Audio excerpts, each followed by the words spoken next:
We're going to continue with combinations and probability, and any one of these could be not just combinations but permutations. We can bring anything back for you.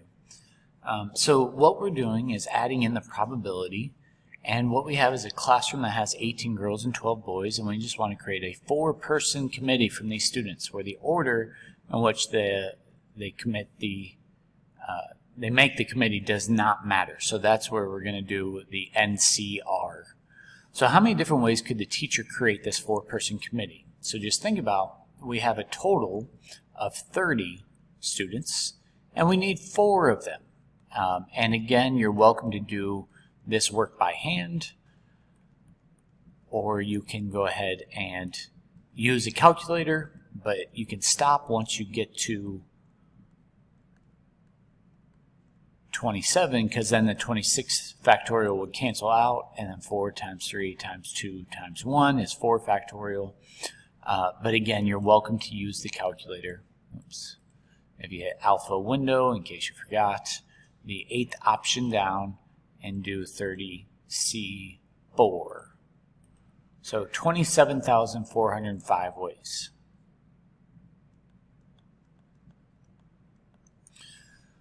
But then in part B, if all the teacher chooses are girls to be on it, then what we have is 18C4. Maybe at this point, just to save some time, if you need help doing this by hand, just let me know. If you're confused where we get 18 from, reread the directions that there's 18 girls to choose from. So there's 3,060 ways that we can just get girls.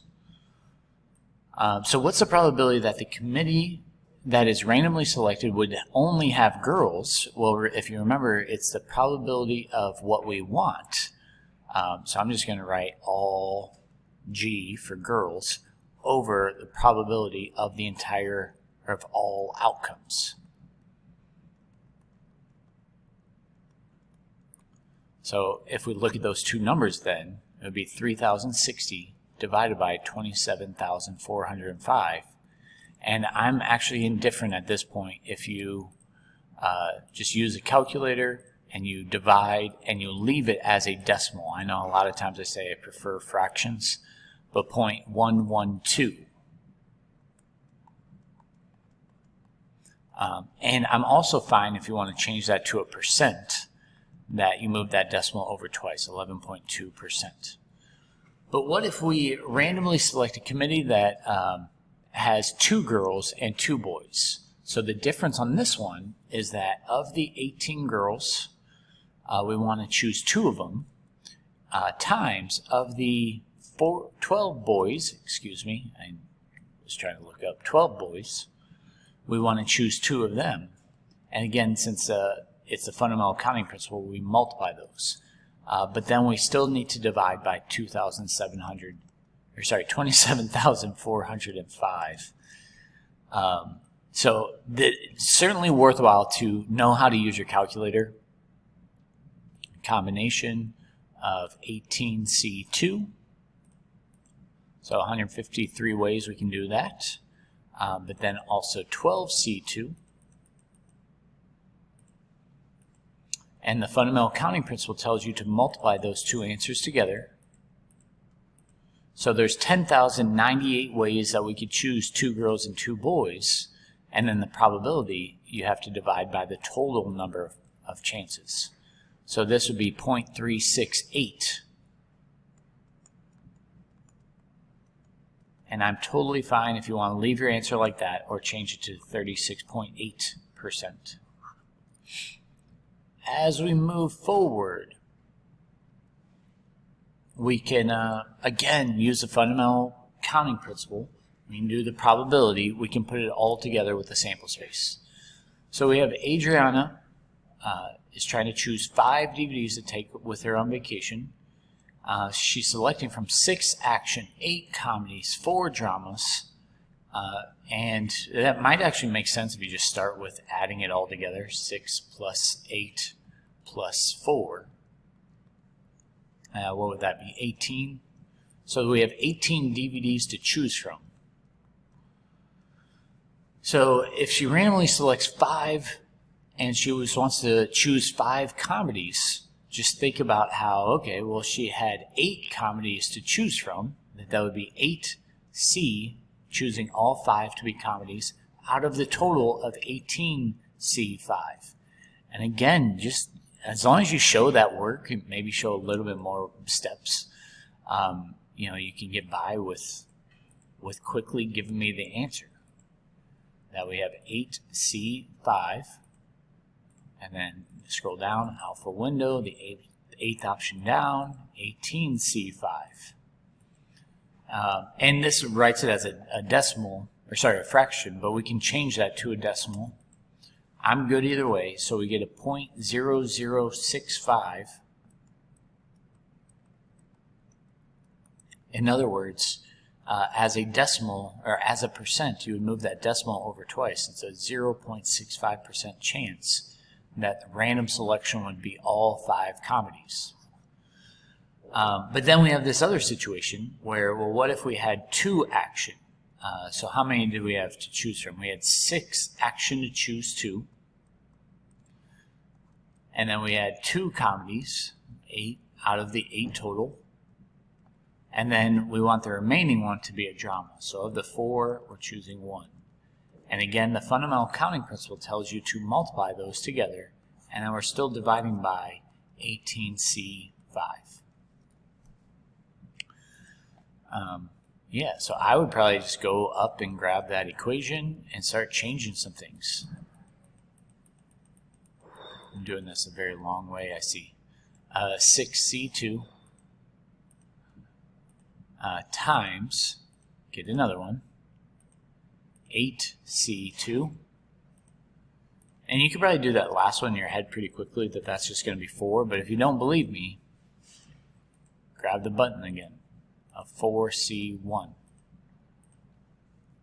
And a lot more likely, and again, you can change that to a decimal, 0.191 or 19.1%. And again, I'm indifferent on what kind of answer. If you prefer the decimal, the fraction, the percent, you're probably going to see percents from me. We can even look forward into the homework. That some of them are fractions, some of them are percents, some of them are just legit the problem that we have. I don't see any decimals, but I am okay because it's so easy to change percents to decimals if you want to do that. So as we continue on, we're looking at a florist who's making a random arrangement of 6 flowers. He has 8 tulips, 12 roses, and 6 daisies. Might even write it out. 8 plus 12 plus 6. So there's a total of 26. Oh, don't believe me? It says it right there. So what's the total number of ways to select 6 flowers? We have 26 combination 6. So again, get used to your calculator. If any of you want to see how to do the arithmetic without, I think no matter what, you need to go to a calculator anyway, because doing 26 times 25 times 24 is not easy. And you can see you're getting 230,230. I'm not a big fan of commas. So there's a lot of different ways that we can randomly choose and get 6 flowers out of 26. But if we want the probability that they're all roses, then we better do, so we're doing probability now. So notice the difference on some of the key words, like how many ways, I just want the number, but then if I want the probability, I need to divide.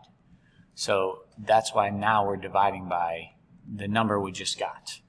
But in this case, we want all roses. So reread the directions that of the 12 roses, we want all 6 of them to be roses.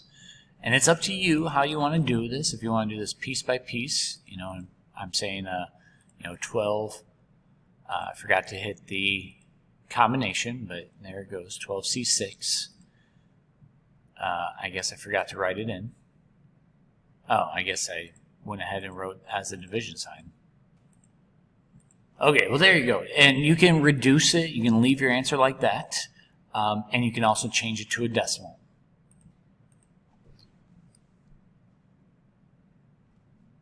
Yeah. So again, if you change it to a decimal, just make sure that you either write it like that or you can change it to 0.4%.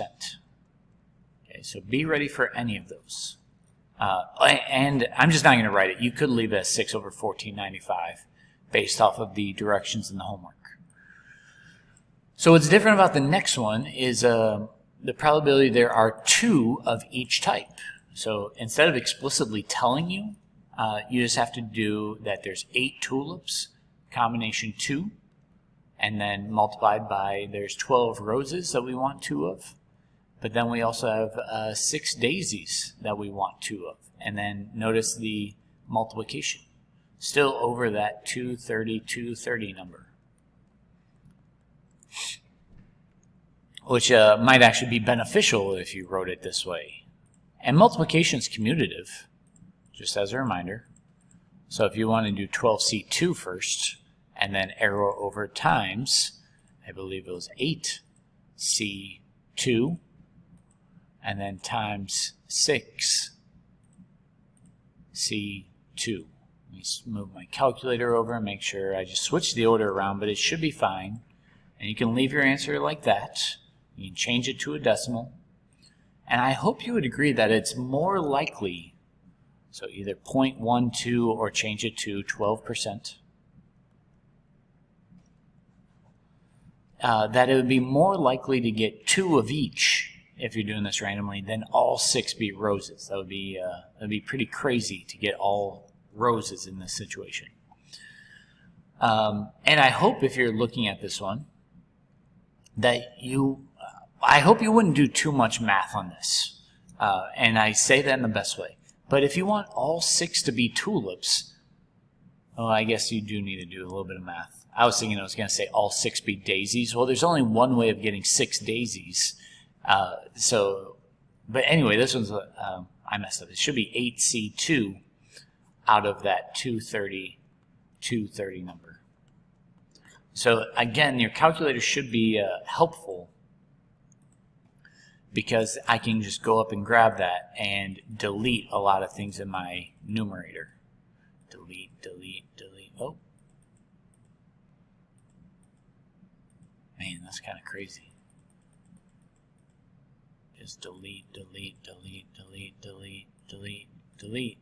There we go. Oh, that's such a small number. I'm not quite sure if it would even write it as a fraction. But if you think about it, what is 8C2?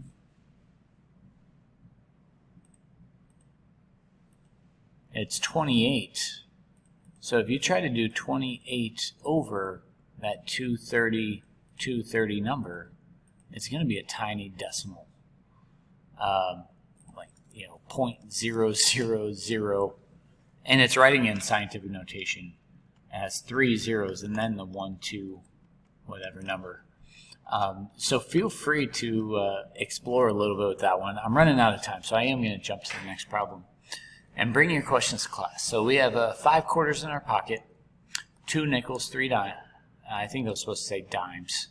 If he pulls 2 coins out at random, what's the probability that he has 50 cents in his hand? Well, the only way to have 2 coins with 50 cents is if you have 2 quarters. I need to go a lot faster. So we're looking at 5C2. There's 5 quarters. We want 2 of them in any order. And we have 5, 6, 7, 8, 9, 10 quarters to choose, or 10 coins to choose from. So as we go to our calculator and type that in, it should spit out the answer for us. One of these days I'm going to hit the right button. 5C2. And if I hit alpha X, there it goes. And then we want 10C2. There we go. And it reduces for us. We don't have to think too much. And I have one more problem. I have 2 more problems. How about I just give you the answers? I'll look at the answer key, and feel free to write them down and then come to class and ask questions if I don't explain them good enough. Right. Both these answers are 2, and as I was looking at the answer key, I also noticed I missed this beat that it says all daisies as well. So it should have been plus 6C2.